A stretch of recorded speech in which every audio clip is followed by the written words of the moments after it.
asimismo, dice, se levantarán hombres.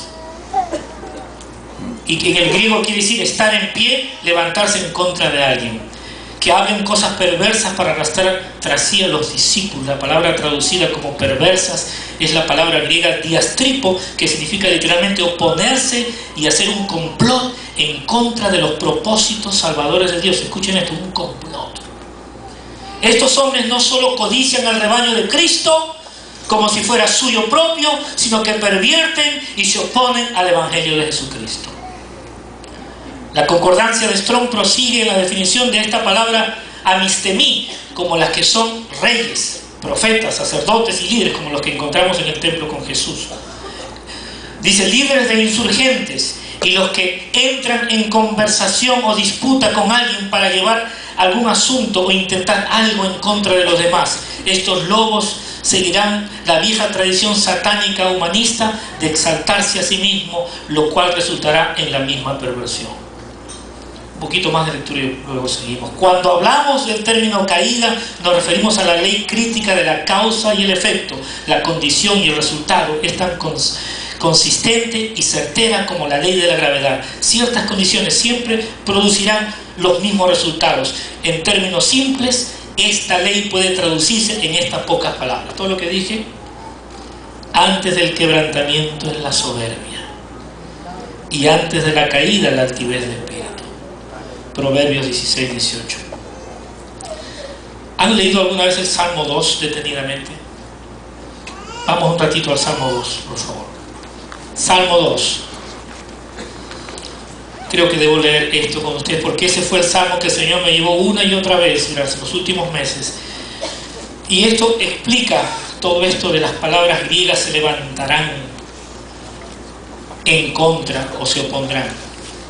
Lean conmigo allí, dice: ¿por qué se amotinan las gentes? Todos juntos. Y los pueblos piensan cosas vanas. Se levantarán los reyes de la tierra y príncipes consultarán unidos contra Jehová y contra su ungido, diciendo: rompamos sus ligaduras y echemos de nosotros sus cuerdas. El que mora en los cielos se reirá, el Señor se burlará de ellos. Pero notan ahí el versículo 2: se levantarán los reyes de la tierra y príncipes consultarán unidos. El orgullo se origina cuando nos salimos del estado ordenado por Dios. Nos exaltamos a nosotros mismos. Al salir y levantarnos en contra, nos enfrentamos a la resistencia del cielo y entramos en la condición de enemigos de Dios, porque la Biblia dice que se constituye amigo del mundo, se constituye en enemigo de Dios.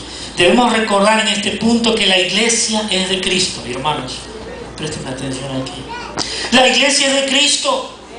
Jesús dijo: yo edificaré mi iglesia y las puertas del infierno no prevalecerán contra ella.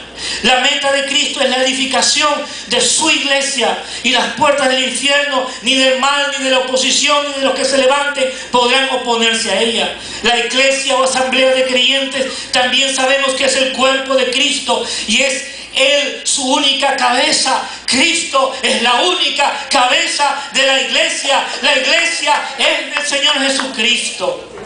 Y nosotros, los que amamos al Señor, entendemos bien eso.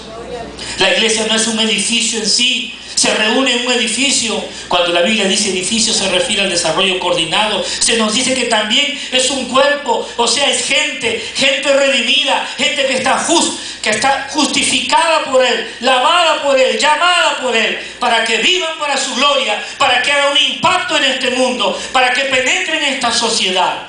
Pero también se dice que es la casa de Dios, en donde mora Dios. Sabía que Dios, mediante el Espíritu Santo, mora en ti, vive en ti, Él está en ti. Ser cristiano es cada día, todos los días, cada momento, cada instante. Dios, ¿qué hago? Dios, ¿cómo lo hago? Mis decisiones más importantes tienen que contar con la aprobación de Dios. No le pregunto a Dios si voy a comer, pero sí si me debo mudar, si debo comprar algo, si debo hacer algo. Ahora, por favor, nosotros nos quedamos con lo que el profeta solía decir: no es con Debemos recordar este punto, que la iglesia es de Cristo, porque Él dijo, yo edificaré mi iglesia. Pero quiero darles un punto que creo que es mucho más importante también. La iglesia también es una familia. Quizás es el concepto más fuerte en el Nuevo Testamento. Sin embargo, también es la novia de Cristo. Ahora, tomen aire. Ustedes saben que ustedes, los casados, tienen una esposa. Cristo ha dicho que Él se va a casar con la iglesia en las bodas del Cordero. Nadie tiene derecho a tocar a la novia. La novia es de Jesucristo. ¿Qué pasaría si tú como hombre, otro hombre trataría de intimar con tu mujer en tu presencia? ¿Qué harías tú? ¿O qué no harías? Sin embargo, la iglesia hoy está siendo manoseada por muchas manos extrañas. La iglesia se ha politizado. Usted puede creer que en New York, en todos los Estados Unidos, habían púlpitos donde los pastores daban el nombre por quien la gente tendría que votar, diciendo que si ellos no votaban por tal candidato estaban en contra de la voluntad de Dios. Yo decía, Señor, necesitamos gente que ore. Recordemos que Cristo compró la iglesia con su propia sangre. Y la sangre de Cristo no es cualquier sangre. Hay poder y vida en la sangre de Cristo. De allí que Hebreos dirá, ay de aquel que pisoteare la sangre de Cristo y la tuviere por inmunda.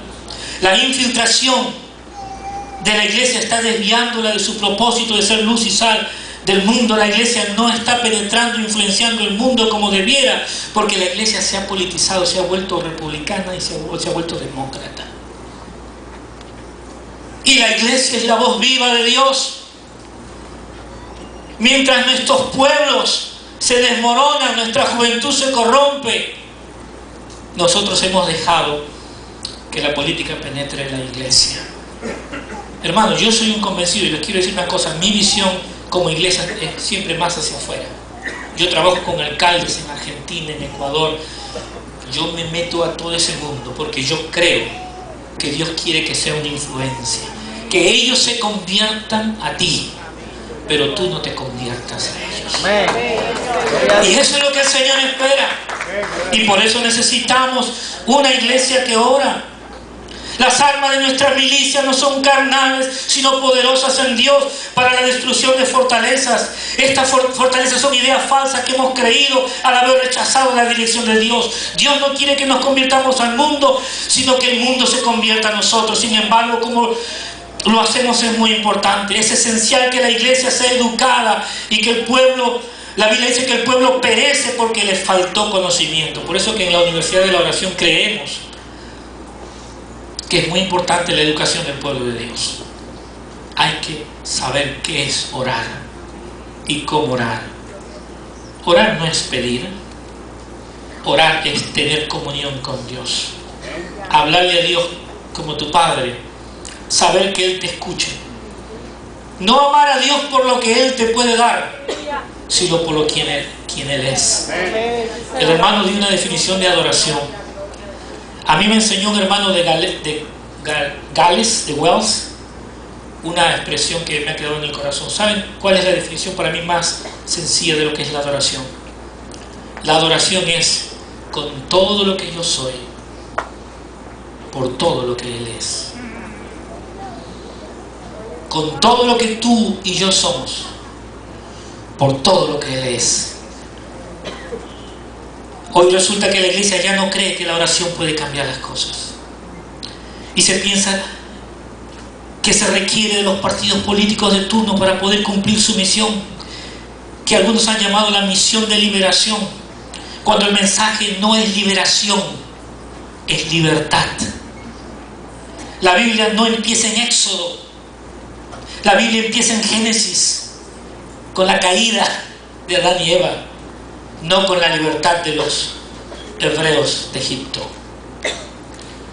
No es liberación política o social, ya que esto no sería el evangelio puro. El efecto es social, es consecuencia.